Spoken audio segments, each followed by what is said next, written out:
प्रभु।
हरिओम, नमस्कार। 67वें गणतंत्र दिवस की पूर्व संध्या पर आयोजित अध्यात्म विद्या मंदिर तत्व तीर्थ में आयोजित इस गणतंत्र गौरव गान गुंजन कार्यक्रम का हम शुभारंभ करने जा रहे हैं। हमारे यहाँ एक परंपरा रही है कि कोई भी शुभ कार्य करने से पहले हम श्री गणेश जी की वंदना करते हैं। आज हमारे जीवन में और हमारे देश में जो कुछ भी विघ्न है, जो कुछ भी समस्याएं है, उसे दूर करने की शक्ति हमारे भीतर सन्निहित है, पर वो सुषुप्त है। तो उसे जागृत करने के लिए, क्रियाशील करने के लिए इस गणतंत्र दिवस की पूर्व संध्या पर हम हमारे इस कार्यक्रम का शुभारंभ गणनाथ गौरी पुत्र गजानन श्री गणेश जी की वंदना से शुरू करते हैं। श्री गजानंद की स्तुति।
हमारी मातृभूमि जिसका गौरवगान करने के लिए हम यहाँ इकट्ठे हुए हैं, इसका स्वरूप क्या है?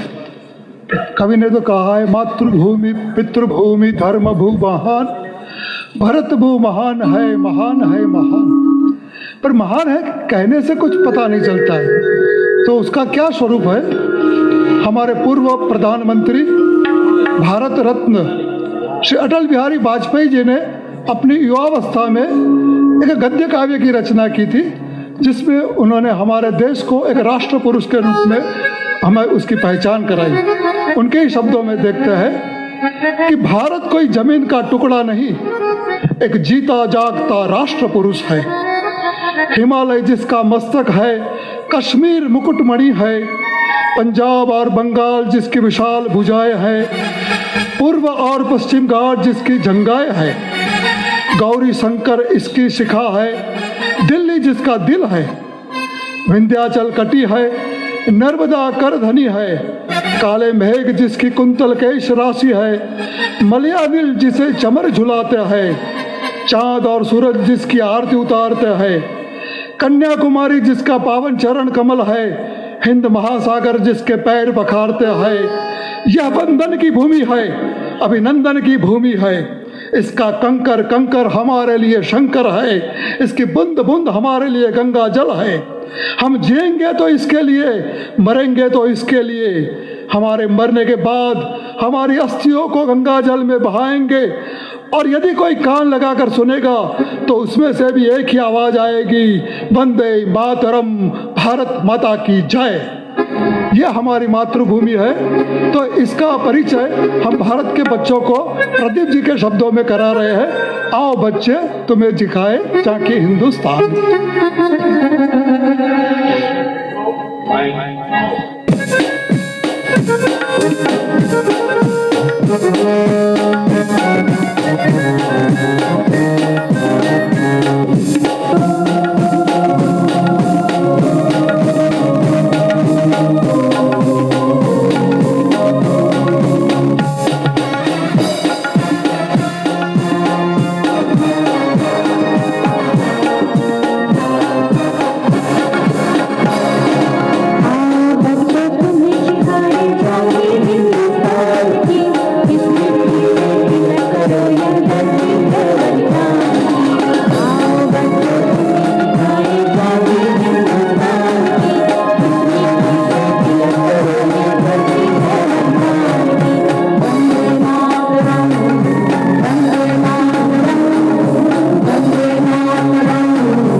धरती है बलिदान।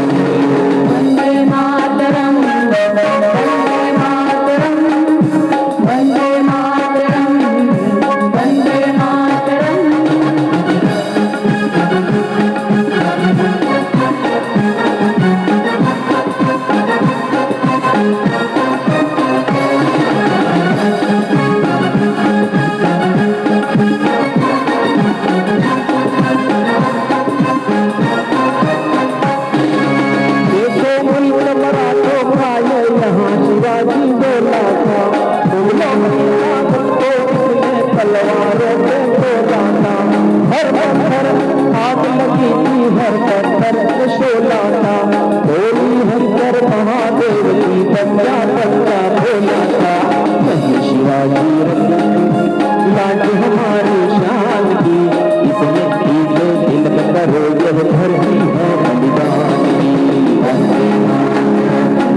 चलती गोलियां, ये मत पूछो किसने खेली यहाँ खून की होलियां।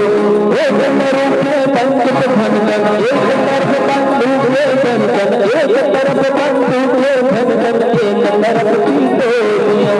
मरने वाले बोल रहे थे इनकलाब की बोलियां, यहाँ लगी बाजी अपनी जान दी, इसमें करो यह धरती है बलिदान की।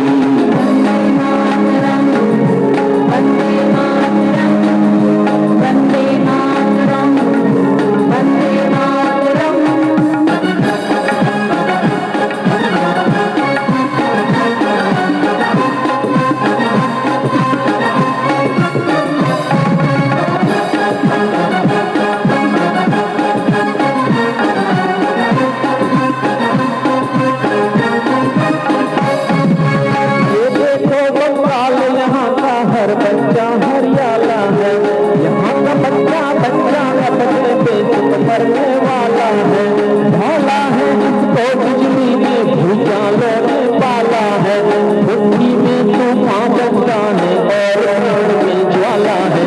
जन्म ये है हमारी वीर सुभाष महान की, इसलिए कीजिए इल्म करो ये धरती है बलिदान की।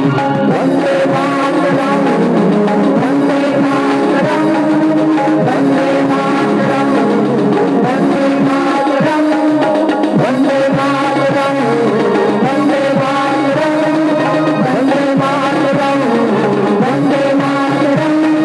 वंदे मातरम, वंदे मातरम, वंदे मातरम।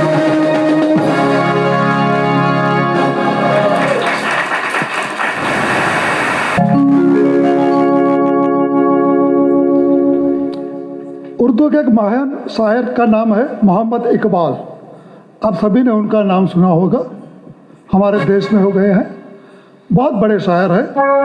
उनके शायरी का अंदाज आए इसलिए एक शेर आपको सुनाता हूँ, जिसमें जीवन का रहस्य कैसे उन्हें उद्घाटित किया है। हम सब लोग उन्नति चाहते हैं, सफलता चाहते हैं, पर वो कैसे मिलती है? तो इकबाल साहब कहते हैं कि मिटा दे अपनी हस्ती को अगर कुछ मर्तबा चाहे, मर्तबा चाहे यानी उन्नति चाहे, अपनी हस्ती को मिटा दे, मिटा दे अपनी हस्ती को अगर कुछ मर्तबा चाहे, कि दाना खाक में मिलकर गुले गुलजार होता है। बीज जमीन के भीतर अपना सर्वस्व मिटा देता है, तब जाते उसमें से बड़ा पेड़ विशाल वटवृक्ष होता है। तो इस प्रकार इकबाल साहब ने एक जीवन का रहस्य उद्घाटित किया है। एक दूसरे शेर में कहते हैं कि खुदी को कर बुलंद इतना, खुदी यानी अपने आप को, अपने भीतर की जो आत्मता है उसको तुम इतना बुलंद कर, खुदी को कर बुलंद इतना कि हर तकदीर से पहले खुदा बंदे से खुद पूछे बता तेरी रजा क्या है। तो तकदीर लिखने से पहले खुद बंदे को पूछेगा कि तू क्या चाहता है। बहुत अच्छे अच्छे शेर लिखे उन्होंने एक शेर में कहा है कि सितारों से आगे जहां और भी है, सितारों से आगे जहां और भी है, अभी इश्क के इम्तिहा और भी है। तू शाही है, शाही यानी ईगल पक्षी, गरुड़, तू शाही है, परवाज है काम तेरा, परवाज यानी उड्डयन, फ्लाइंग। तू शाही है, परवाज है काम तेरा, तेरे सामने आसमां और भी है। तो इस प्रकार जीवन का रहस्य दिखाने वाले इस शायर ने हमारे देश के लिए भी क्या कहा है? तो कहा है कि ये पूरे विश्व में सारे जहां से अच्छा हिंदुस्तान हमारा है। और ये क्यों सारे जहां से अच्छा है? तो उसका रहस्य भी उन्होंने उसमें उद्घाटित किया है कि यूनान और मिस्र रोमा सब मिट गए जहां से, अब तक मगर है बाकी नामो निशा हमारा। तो नामो निशा हमारा अभी भी हजारों साल के बाद टिका हुआ है। तो इसका राज जो है वो समझने के लिए ये इकबाल साहब की जो ये प्रसिद्ध गज़ल है ये हम सुनेंगे, सारे जहां से अच्छा।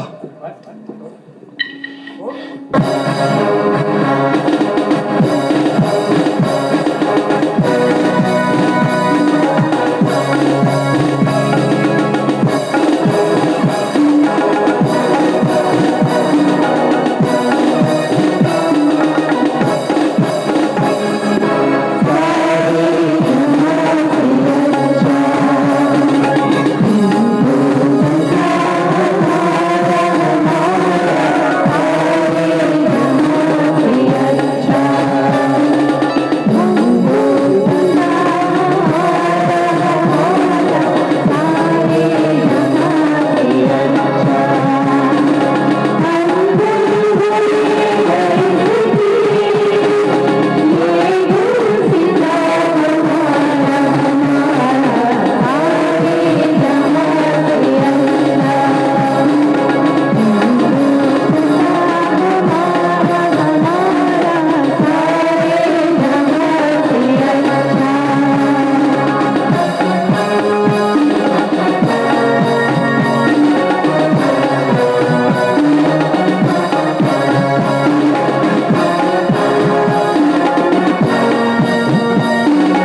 सिखाता, आपस में बैर रखना मजहब नहीं सिखाता, आपस में बैर रखना।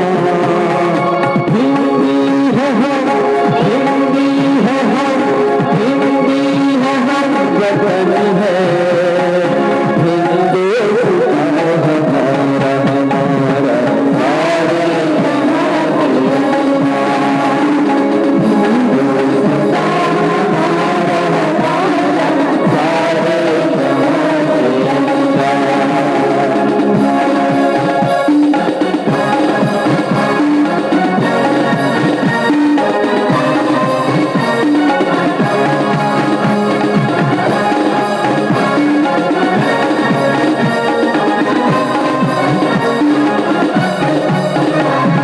इकबाल कोई महरम अपना नहीं जहाँ में, इकबाल कोई महरम अपना नहीं जहाँ में, मालूम क्या किसी को करते यहाँ हमारा, हमारा सारे जहाँ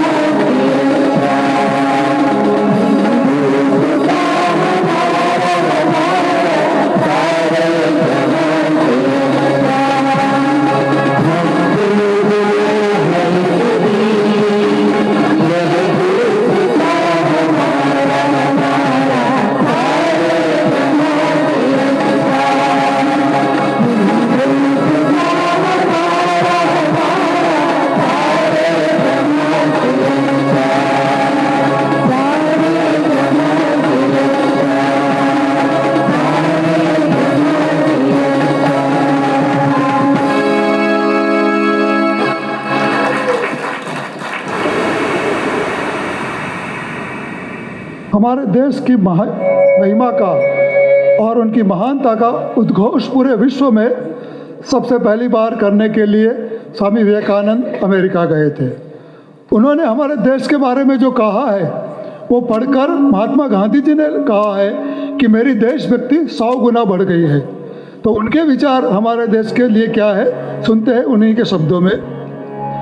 यदि इस पृथ्वी तल पर कोई ऐसा देश है जो मंगलमयी पुण्य भूमि कहलाने का अधिकारी है, ऐसा देश जहां संसार के समस्त जीवों को अपना कर्म फल भोगने के लिए आना ही है, ऐसा देश जहां ईश्वरोन्मुख प्रत्येक आत्मा का अपना अंतिम लक्ष्य प्राप्त करने के लिए पहुंचना अनिवार्य है, ऐसा देश जहां मानवता ने रुजुता, उदारता, शुचिता एवं शांति का चरम शिखर स्पर्श किया हो, तथा इन सब से आगे बढ़कर भी जो देश अंतर्दृष्टि एवं आध्यात्मिकता का घर हो, तो वह देश भारत ही है।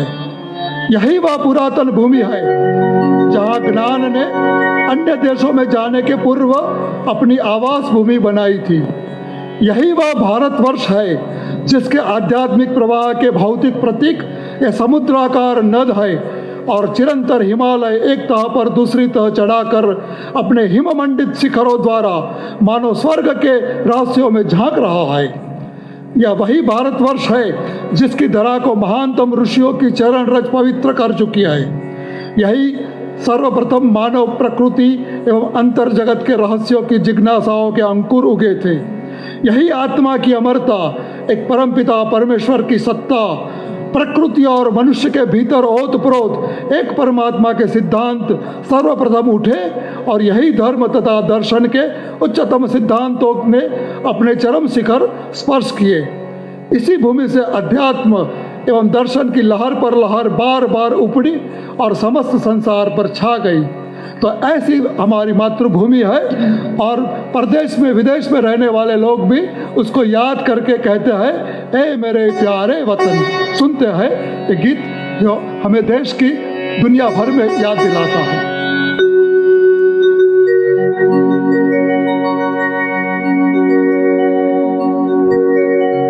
माँ का दिल बन के कभी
चमन तुझसे दिल कुर्बान तू ही मेरी आरज़ू तू ही मेरी आबरू तू ही मेरी जान ऐ मेरे प्यारे वतन ऐ मेरे बिछड़े चमन तुझ पे दिल कुर्बान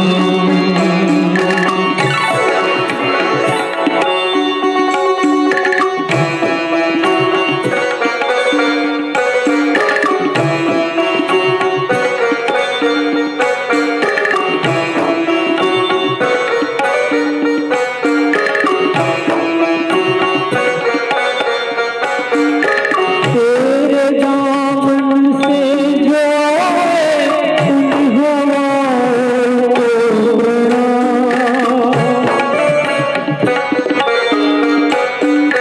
झूम लूं मैं उस जुबां पे जिस पे आए तेरा नाम सबसे प्यारी सुबह तेरी सबसे रंगी तेरी शाम तुझ पे दिल कुर्बान तू ही मेरी आरज़ू तू ही मेरी आबरू तू ही मेरी जान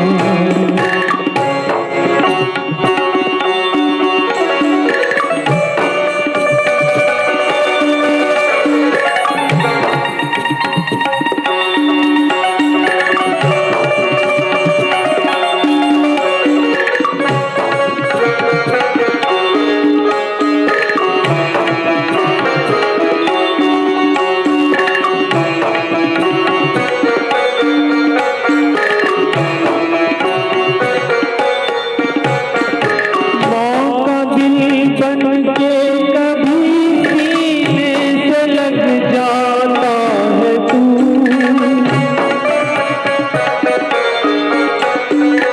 और कभी नहीं सी बेटी बन के याद आता है तू जितना याद आता है तुझको उतना कर पाता है तू तुझको दिल कुर्बान तू ही मेरी आरज़ू तू ही मेरी आबरू तू ही मेरी जान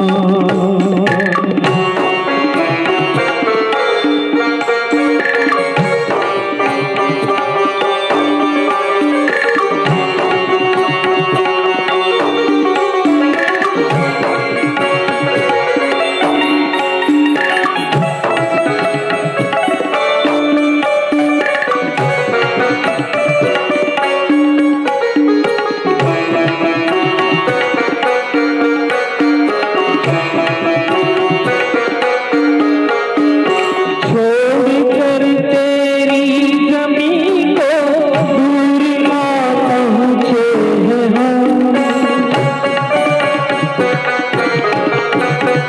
फिर भी है यही तमन्ना तेरे ज़र्रा की कसम है जहाँ पैदा हुए हैं उस जगह की निकले दम तुझ पे दिल कुर्बान तू ही मेरी आरज़ू तू ही मेरी आबरू तू ही मेरी जान तू ही मेरी जान तू ही मेरी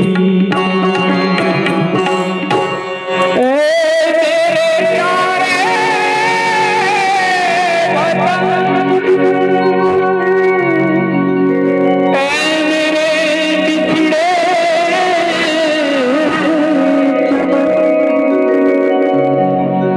तुझ में दिल कुर्बान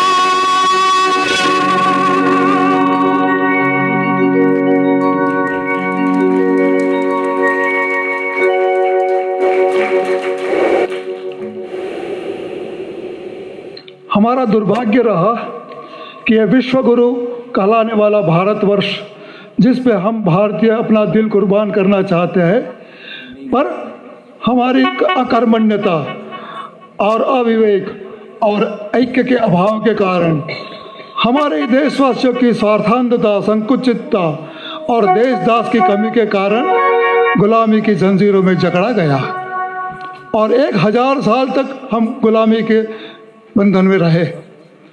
हम जानते हैं पहले मुसलमान आए, उन्होंने हमारे देश के मंदिरों को तोड़ा, विश्वविद्यालय नालंदा और तक्षशिला जैसे थे उसको नष्ट किया, उसके पुस्तकालयों को नष्ट कर दिया और विनाश फेरा।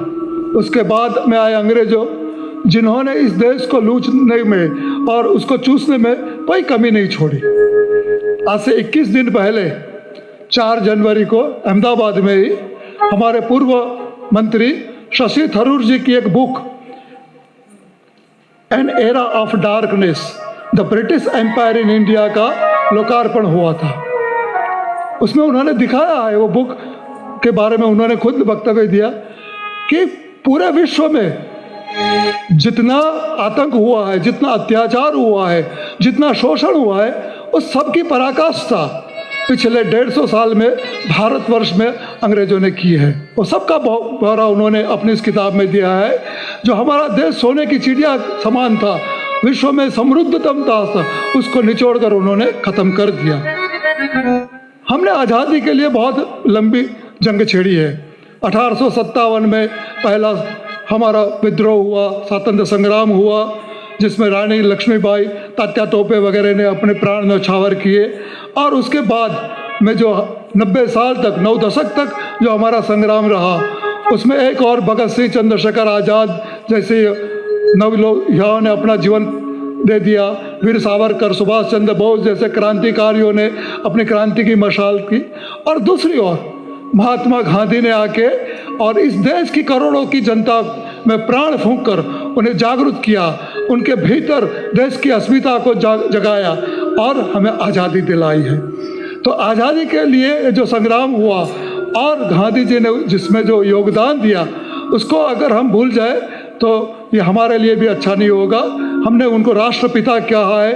दुनिया भर ने इन महान पुरुष को मैन ऑफ मिलेनियम से नवाजा है। तो उनके प्रति जो हमारे देश की आज़ादी में जो योगदान था, उसको याद करके हमारे जो कवि है प्रदीप जी, वो कहते हैं, दे दी हमें आज़ादी बिना खड़ग बिना आधार। तो सुनते हैं प्रदीप जी के शब्दों में ये आज़ादी के जंग में गांधी जी और उनकी सेना का क्या योगदान रहा। वो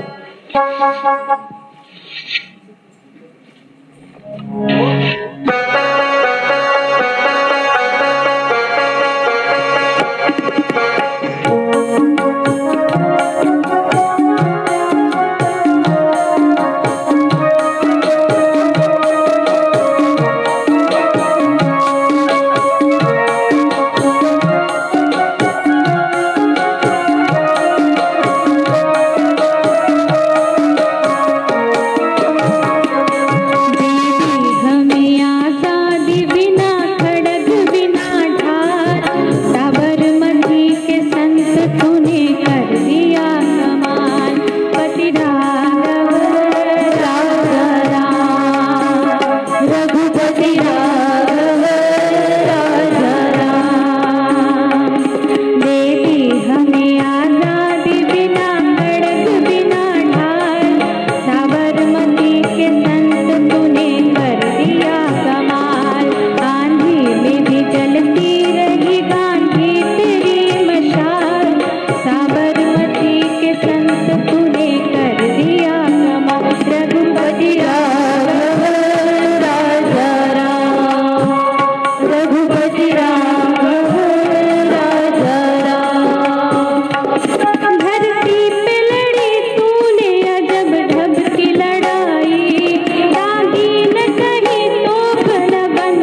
90 साल की लड़ाई के बाद जो आज़ादी हमने हासिल की है उसको प्राप्त किए हुए अभी 70 साल ही बीते हैं, पर हमने देखा है कि 70 साल में भारत को अपनी आज़ादी को टिकाए रखने के लिए बहुत मशक्क़त करनी पड़ी है। 4 युद्ध हमको लड़ने पड़े हैं। पाकिस्तान से 3 युद्ध हमने लड़े हैं, 65 में, 71 में और 99 में, और चाइना से 62 में युद्ध लड़ना पड़ा। और छद्म युद्ध तो पाकिस्तान का सतत चल ही रहा है। हम देख रहे हैं कि आतंकवाद के रूप में पाकिस्तान हर रोज़ हमारे सैनिकों को मार रहा है। हमारे देश के सैनिक अपने जीवन का आहुति देकर, प्राण देकर हमारी रक्षा करते हैं। उनका नाम तक हमको याद नहीं रहता है। वो कैसे है? तो वन फूल की तरह है। वन में खिलने वाला फूल होता है, किसी को उनका नाम पता नहीं होता, पर वो अपना कर्तव्य करके चला जाता है। हिंदी के एक बहुत अच्छे कवि हो गए रामेश्वर शुक्ला अंचल जी, जिन्होंने वन फूल नामक एक कविता लिखी है और वन फूल के बारे में कहा है कि फूल कांटों में खिला था, सेज पर मुरझा गया। कांटों में संघर्ष में खिलता है, पर उसको सेज पर लाओ तो मुरझा जाता है। उन्होंने प्रकृति में देखकर सोचा कि जो अड़िग रहता अड़ा तूफान में, बरसात में, टूट जाता है वही तारा शरद की रात में। मुक्त जीवन की प्रगति विद्वंद में, संघात में, फूल कांटों में खिलाता, सेज पर मुरझा गया। तो जो संघर्ष में टिक रहते हैं वही आगे बढ़ते हैं, और ऐसे राष्ट्र ही विजिगीषु वृत्ति के कारण अपनी आज़ादी को टिकाए रखते हैं। हमें तो कैसी मनोवृत्ति रखनी चाहिए? तो एक कवि ने कहा है, एक पक्षी का उदाहरण देके कहा है, एक छोटा सा पक्षी है जो अपना घोंसला बिखर जाता है तो उसको फिर बना देता है और चैलेंज करता है कि हमने बना लिया है नया फिर से आसिया। आसिया यानी नीड़। हमने बना लिया है नया फिर से आसिया, जाओ ये बात फिर किसी तूफान से कहो। तो ऐसी जिस देश के लोगों के भीतर अपनी प्राण शक्ति होती है, विजिगीषु वृत्ति होती, वही अपने देश की आज़ादी को टिकाए रखते हैं और उसके लिए जो अपने प्राणों का बलिदान देते हैं। ऐसे हजारों शहीदों को भी हमें नमन करना चाहिए, उनकी याद में भी कभी आंसू बहाने चाहिए। तो हमारे कवि ने ऐसे हमारे देश के वीर जवानों को देखकर उनको श्रद्धांजलि देने के लिए एक गीत लिखा है जो लता मंगेशकर ने गाया था और जो सुनकर हमारे प्रथम प्रधानमंत्री जवाहरलाल नेहरू की आंखों से भी आंसू बहने लगे थे। सुनते हैं वो गीत, ओ मेरे वतन के लोग।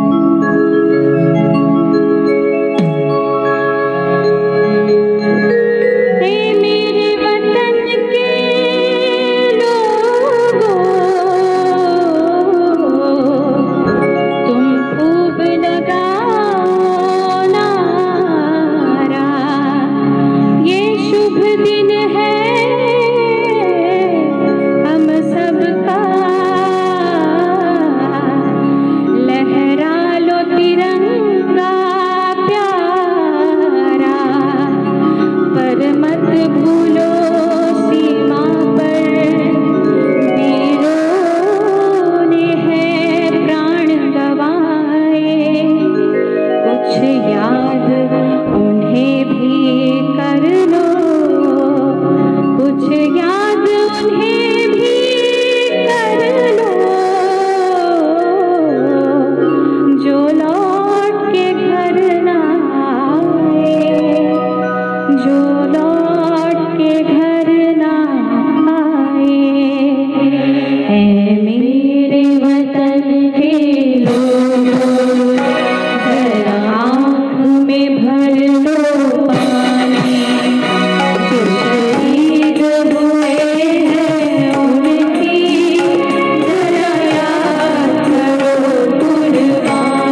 रविंद्रनाथ टैगोर हमारे देश के ही कवि नहीं है, विश्व कवि कहे जाते हैं।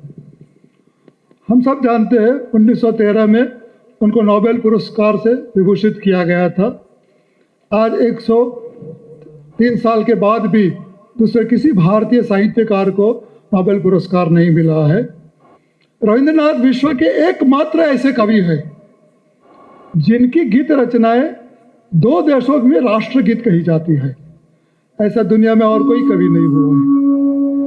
तो ये कवि जिन्होंने अपने गीतांजलि लिखी, जिनके कारण उनको नोबेल पुरस्कार दिया गया था, उसमें एक गद्य काव्य लिखा है, एक ही पंक्ति का काव्य है, और उसमें उन्होंने अपने देश के प्रति जो भगवान से प्रार्थना की है वो कितनी वीर्यवती है, कितनी तेजस्वी है। हम पहले उसका अंग्रेजी ट्रांसलेशन जो खुद कवि ने किया है वो सुनेंगे, और फिर बंगला में जो प्रार्थना की है ये उन्हीं के शब्दों में हम सुनेंगे। कवि कहते हैं, that the mind is without fear and the head is held high, where knowledge is free, but the world has not been broken up into fragments by narrow domestic walls, where words come out from the depth of truth, where tireless striving stretches its arms towards perfection, where the clear stream of reason has not lost its way into the dreary desert sand of dead habit, where the mind is led forward by thee into the ever-widening thought and action, into that heaven of freedom, my father, let my country awake. तो ये अंग्रेजी में कवि ने लिखा है, पर जो अनुवाद है उसमें कविता का जो आत्मा है वो नहीं आता है। बांग्ला भाषा में जो उन्होंने कहा है यही हम सुनते हैं, यही का काव्य है जो उसमें कहते हैं कि चित्त जेथा भय शून्य, उच्च जेथा शीर, ज्ञान जेथा मुक्त जेथा गृहेर प्राचीर आपर प्रांगण तले, दिवस सर्वरी वसुधारे राखे नाई खंड क्षुद्र कौरी, जेथा वाक्य हृदय उत्समुख हते उच्छ्वसिया उठे, जेथा निर्वारित श्रोते देशे देशे दिशे दिशे कर्मधारा धाय अजस्र सहस्रविध चरितार्थताय, जेथा तुच्छ आचारेर मरु बालु राशि विचारेर स्रोत, पथ फैले नाई ग्रासी पौरुषेर कैटेनी शतदा, नित्य जेथा तुम सर्व कर्म चिंता आनंदेर नेता, निज हस्ते निर्दय आघात करी पिता भारतेर सही स्वर्ग करो जागरित। तो हमें दिखाई पड़ता है जो 1901 में रविंद्रनाथ ने जो ये प्रार्थना की है, आज 116 साल के बाद भी उतनी ही उपयुक्त हमको दिखाई पड़ती है। दूसरा जो एक गीत है जो आज हम सुनने जा रहे हैं, उसमें उन्होंने माँ भारती को भुवन मनोमोहिनी कहा है। पूरे भुवनों में, एक पृथ्वी नहीं पूरे भुवनों में की ये मोहिनी है, और वो समस्त देवगणों को और सारी सृष्टि को अपनी ओर आकर्षित करते हैं। उसमें एक पंक्ति आती है, प्रथम साम रव तव तपोवने। तो यह सुनकर एक दूसरे कवि के शब्द याद आते हैं कि जय भारती स्वर्ग ने भी जिस तपोवन की उतारी आरती। तो आए हम सब मिलकर भुवन मन मोहिनी माँ भारती के दिव्य ऐश्वर्य से परिचित बने और उसकी आरती उतारे। भुवन मन मोहिनी भारती।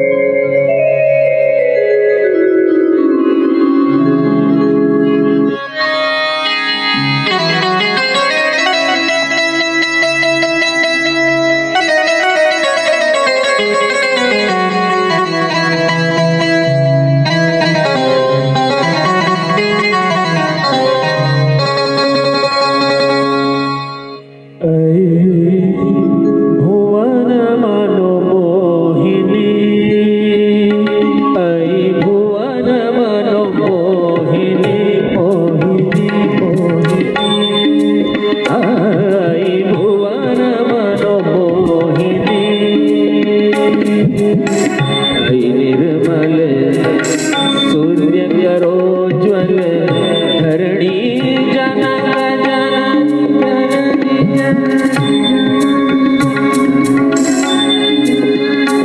ऐ भुवन मनोमोहिनी ऐ भुवन मनोमोहिनी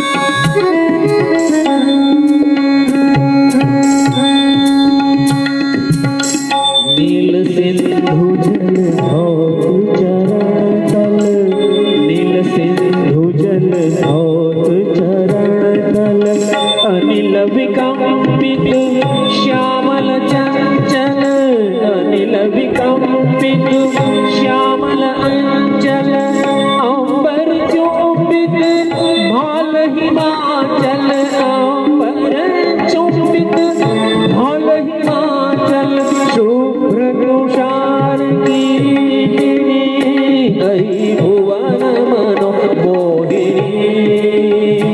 ऐ भुवन मनोमोहिनी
कल्याणमयी तुम्हें धन्य चिर कल्याणमयी तुम्हें धन्य देश विदेश वितरित अन्न देश विदेश वितरित अन्न जानवी यमुना विगलित करुणा जानवी यमुना विगलित करुणा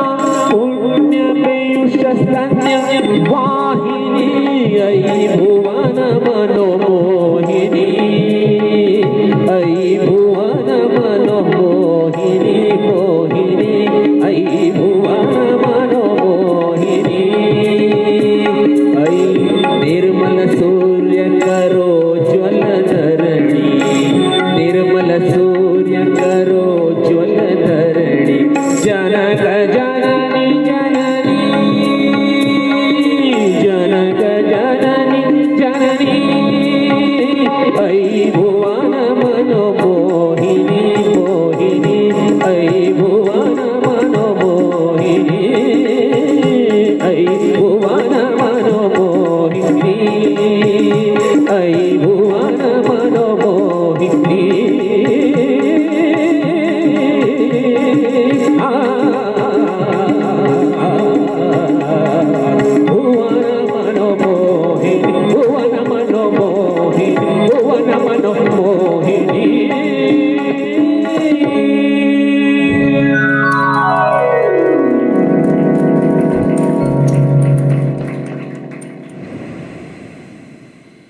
गणतंत्र गौरव गान गुंजन का ये कार्यक्रम गुजरात में हो रहा हो, हम बंगाली गीत सुने, उर्दू के सुने, हिंदी के सुने, आपको लगता है कि क्या गुजरात में किसी ने देश गान या राष्ट्रीय भाव को जागरूक करने वाले गीत नहीं गाया है? ऐसा नहीं है। हमारे यहाँ तो राष्ट्रीय शायर हो गया है। झवेरचंद मेघाणी को सिर्फ महात्मा गांधी ने नहीं, पूरे देश ने राष्ट्रीय शायर कहा था। तो ऐसे झवेरचंद मेघाणी जिन्होंने रविंद्रनाथ की रचनाओं का भी रविंद्र वीणा में अपना रूपांतर किया है और युग वंदना नामक अपना एक काव्य संग्रह दिया है जिसमें देश प्रेम से ओतप्रोत उनकी रचनाएं सम्मिलित है। तो ऐसे राष्ट्रीय शायर जिन्होंने हमारे देश के युवाओं को जागरूक करते हुए कहा था कि घटमा घोड़ा थन गने आत्म वीजे पांख अणदी ठेली भौम पर यौवन माड़े आंख। तो इस प्रकार युवाओं को जागरूक करते थे और उनको प्रोत्साहित करते हुए कहते थे, आगे कदम आगे कदम आगे कदम, यारो फनाना पंथ पर आगे कदम। तो ऐसी वीर रस की कविता के जो कवि है उन्होंने वीर रस की एक अप्रतिम कृति का सर्जन किया है जिसका नाम है कसुम्बल रंग। कसुम्बल रंग ये केसरी रंग है, सफरन रंग है जो त्याग, तपस्या, वीरता और समर्पण का सूचक है। यह रंग कवि कहते हैं कि मुझे प्राप्त कैसे हुआ, कहाँ से प्राप्त हुआ है मुझे ये रंग और अपने जीवन में कैसे मैंने उसको घोल दिया है। तो इसकी बात इस गीत में उन्होंने की है। हम भी कसुम्बल रंग देखते हैं, हमारे स्वामी जी और स्वामिनी जी के अंग पर देखते हैं, आकाश में सूर्योदय और सूर्यास्त के वक्त देखते हैं, पर और कहीं हमको दिखाई देता नहीं है। पर ये तो कवि है और कितना सूक्ष्मदर्शी है। तो कहाँ से कैसे कैसे कसुम्बल रंग उन्होंने देखा, पिया और कैसा पान किया और अपने जीवन को धन्य किया, इसकी बात उन्होंने इस काव्य में की है।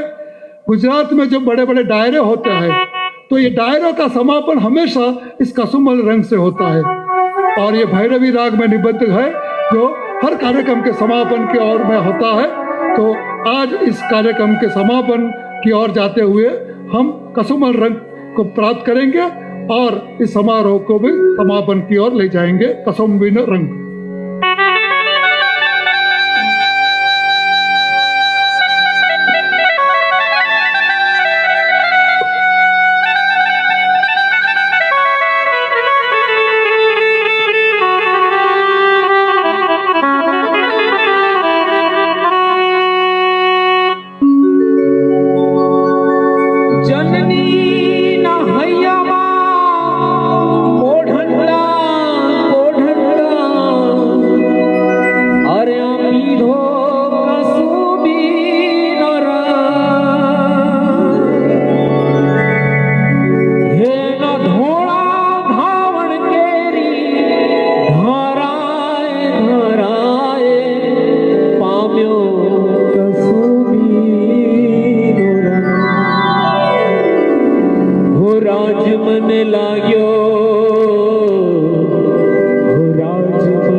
घोड़ा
लाग्यो हो राज मन लाग्यो हो राज मन लाग्यो कसुंबी नोरा हो राज मन लाग्यो कसुंबी नोरा हो राज मन लाग्यो कसुंबी नोरा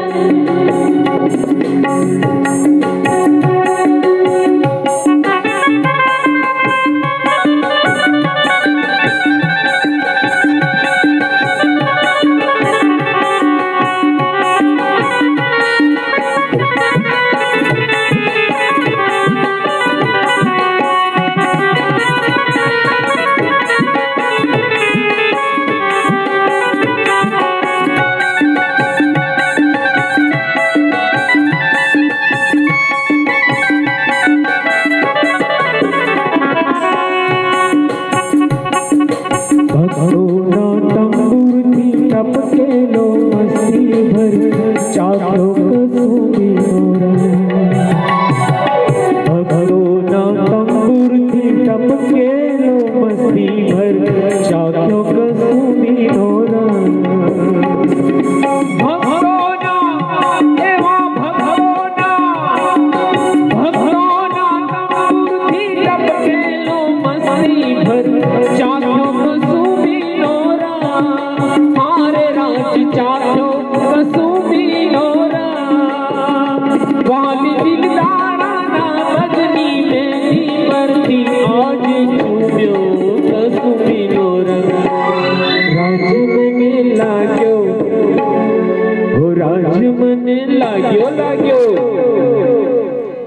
हो राज मन लाग्यो कसुंबी नोरा हो राज मन लाग्यो कसुंबी नोरा हो राज मन लाग्यो कसुंबी नोरा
राज मन लाग्यो हो राज मन लाग्यो हो राज मन लाग्यो कसुंबी नोरा हो राज मन लाग्यो कसुंबी नोरा हो राज मन लाग्यो कसुंबी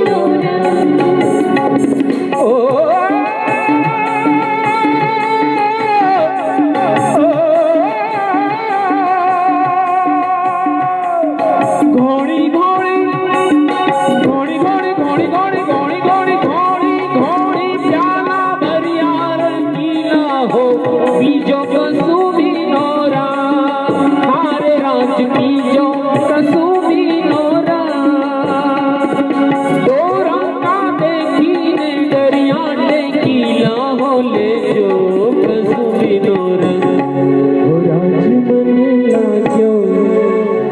ओ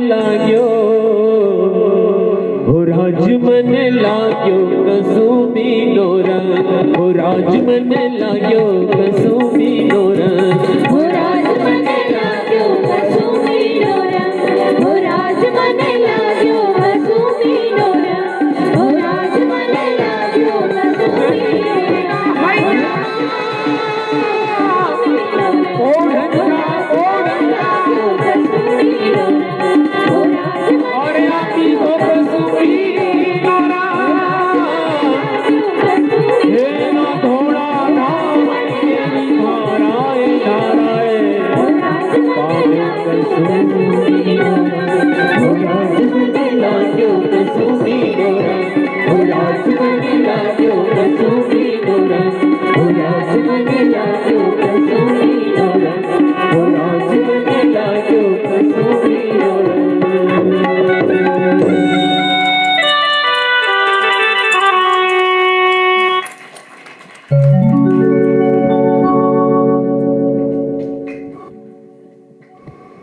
कसुम्भी का रंग उसका पान करने के बाद कुछ बाकी नहीं रहता है। पर देश गान का यह कार्यक्रम है वो वंदे मातरम के बिना अधूरा रहता है। हम वेदांत के साधक हैं तो हमारे लिए तत्वमसि या हम ब्रह्मास्मि या अयम आत्मा ब्रह्म ये वाक्य नहीं है, महावाक्य है। तो देश की आज़ादी के लिए फना हुए शहीदों के लिए, वीर क्रांतिकारियों के लिए वंदे मातरम कोई मंत्र नहीं था, महामंत्र था। इस महामंत्र को अपने हृदय में धारण कर इन देश के युवाओं ने, आज़ादी के परवानों ने अपने प्राण देश पर समर्पित कर दिए थे। सरफरोशी की तमन्ना अब हमारे दिल में है, देखना है जोर कितना बाजुए कातिल में है। ऐसा कहकर और इनकिलाब जिंदाबाद के नारे लगाकर इन क्रांतिकारियों ने हंसते हंसते वंदे मातरम कह के अपने प्राण देश के लिए समर्पित कर दिए। ये महामंत्र उनको मिला कहां से? तो ये महामंत्र बंगाल के विख्यात साहित्यकार बंकिम चंद्र चट्टोपाध्याय ने अपने उपन्यास आनंद मठ में एक गीत लिखा था, उसमें से मिला।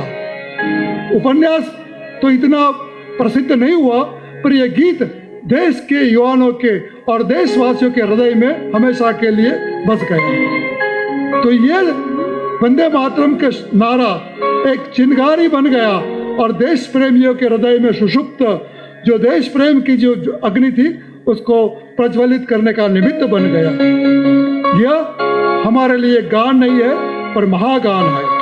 इस महागान के साथ आज के इस गणतंत्र गौरव गान गुंजन का हम समापन करें और अपने हृदय में प्रज्वलित हुई देश प्रेम की अग्नि को हमेशा जागरूक रखने का प्रयास करें। तो आओ सुनते हैं इस महान मंत्र का महागान वंदे मातरम। Hello hello hello hello hello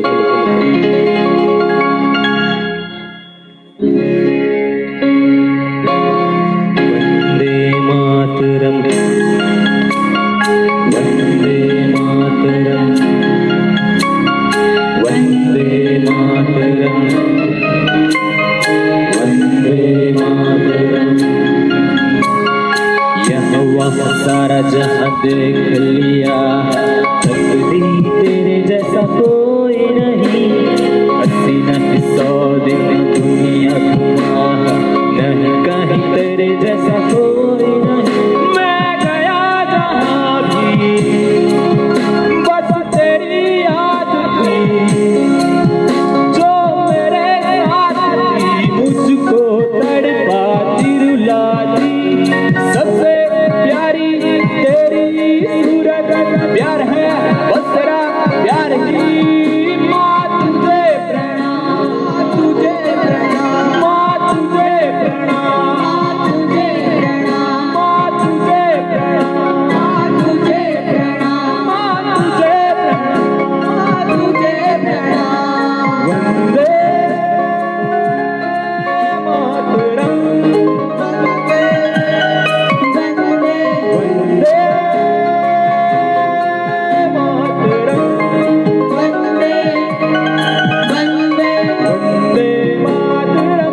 धन्यवाद।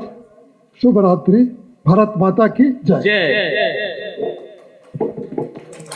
भारत माता की भारत माता की भारत माता की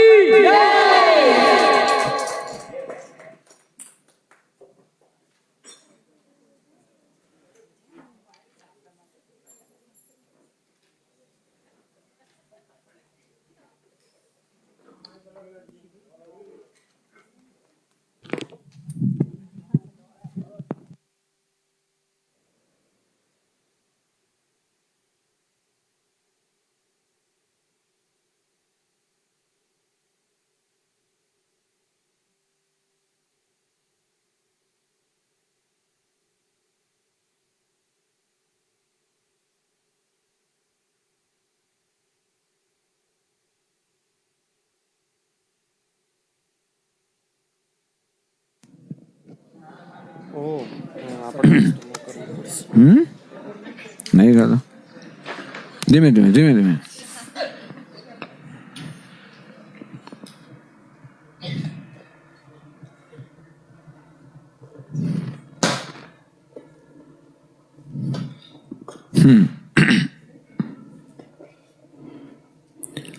Thank you very much, Vipul Bhai and our Dr. Prasad Brahmat ji.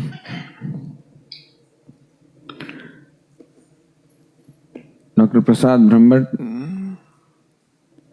is a retired professor now of literature and many other things. He has written dozens of books, more than 150 I think. Very silent, unassuming person. In our programs, during our annual functions, he always writes the introduction to different songs. He brings out so very well the content and spirit of the songs, which of course he has done this evening. And he has chosen to speak in Hindi so that everybody can understand. And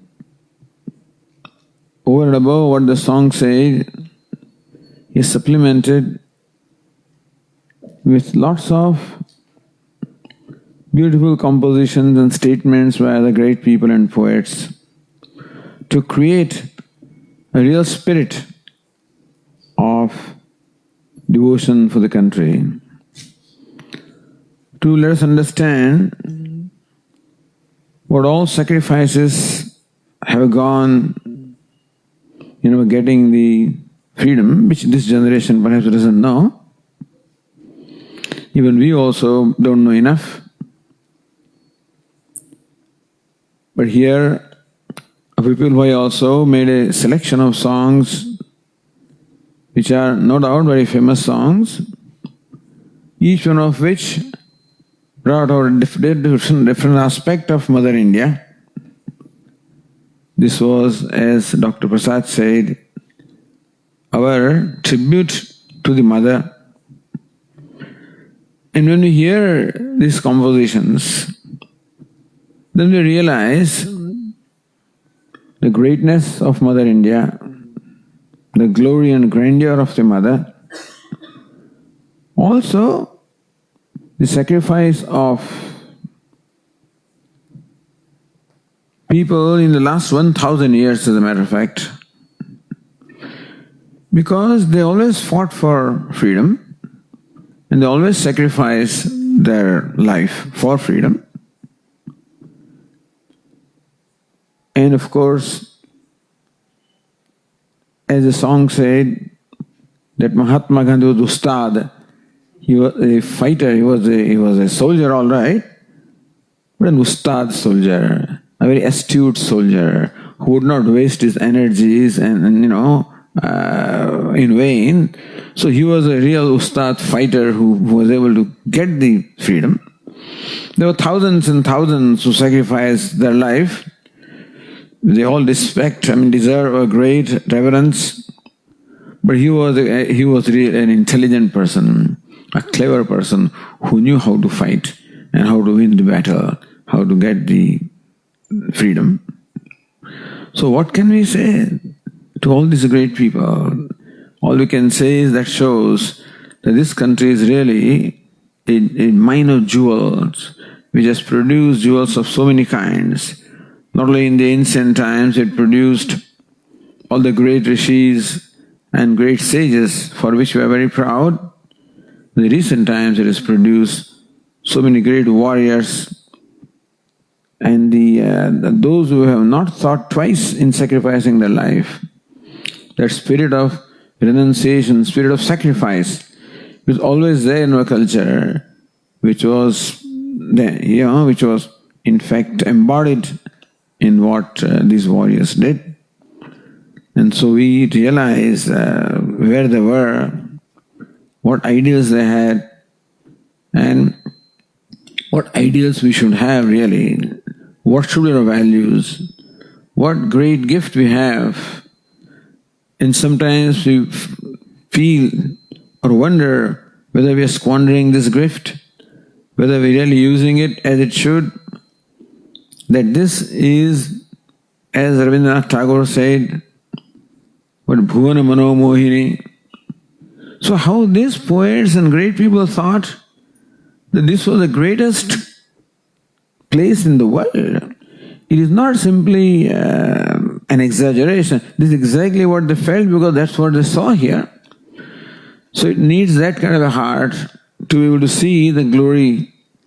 And we were so happy that we had the glimpse of the compositions of these great people who showed the glory of our own motherland, which in all this conflicts and stuff that's going on, which we fail to see. And so it's so important that every so often we are reminded of what a precious heritage we have had. What is which is glorious land in which we are living? How privileged we are, how fortunate we are, and what all heritage we have in this country of all various kinds. Not only should we be proud of that, we should also have to grow to deserve that. And that's all the prayer we can make to our mother, that please give us that strength, give us that purity, give us the spirit of sacrifice, that we can sacrifice all these mundane things for the sake of something that is worthwhile, and thus deserve to be the children of Mother India. There is no question listening to this that this is the greatest country in the world. This is the most sacred land in the whole universe. And it's not just an exaggeration that our ancestors have said such. And so again our prayer that we grow to a point that we can be fit adhikaris to be called the children of this great mother. Om.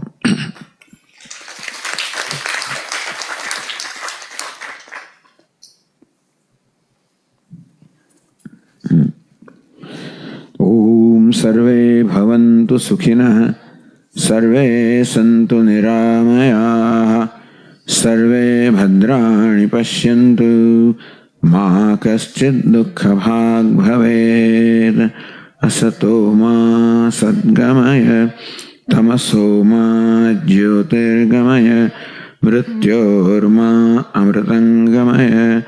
Om Purnamadah Purnamidam Purnat Purnamudachyate Purnasya Purnamadaya Purnameva Vashishyate. Om Shanti Shanti Shanti. Hari Om. Shri Gurubhyo Namaha. Hari Om.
पप्पा से